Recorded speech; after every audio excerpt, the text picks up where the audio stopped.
Sari banaketa hontan, 15 sari banatu ditu, baina 170 lan baino gehiago artean aukeratutakoak izan dira. Parte hartzaileak Euskal Herriko leku ezberdinetatik etorritakoak izan dira, Bizkaia, Gipuzkoa, Araba eta Nafarroa ordezkatuta gelditu dira.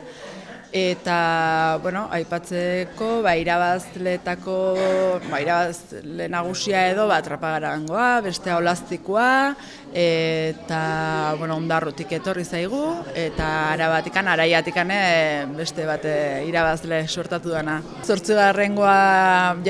Zenbaki handia da, ikusita aurtengo erantzuna, animatze gaitu berriz ere antolatzea, eta aurrerago ikusiko dugu. 12 urte berakoek izan dira parte hartze handiena izan dutena.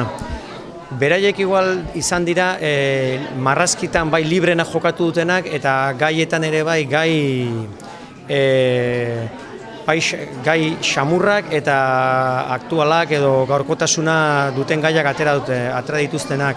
Erdi adinean bigarren atalekoak esango genuke, horiek ja komiki klasikoagoak, eta gero dator helduena. Eta helduenak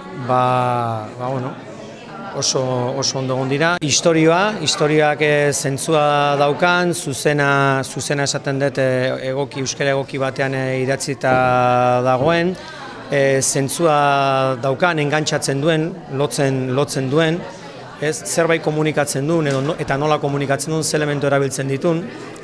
Gero marrazkia bera, marrazkia nola dagoen eginda, pertsonaiak nola dauden eginda, lehen esanetan bezala, enfokeak enkuadratzerakoan edo enkuadre gabe usterakoan nola dauden hartuta marrazki hortan agertzen diren elementuak, kolorea agertzen dan, koloren kombinazioa, txuri beltzan, argi iluntasunen kombinazioak. Urtero maila ona izaten da, ona altua. Eta aurtengoak noski eutsi egin diola maila horrei eta ez da gutxi. Eta kopuruz handitu egin da gainea. Orduan gu oso gustora gaude. Egungo egoera erakutsi nahi nuen, kritika sozial bat egiteaz, gaurko krisia, nola dagoen mundua, politikariak nahastuz, pixkat nahaste borrasti txiki bat da.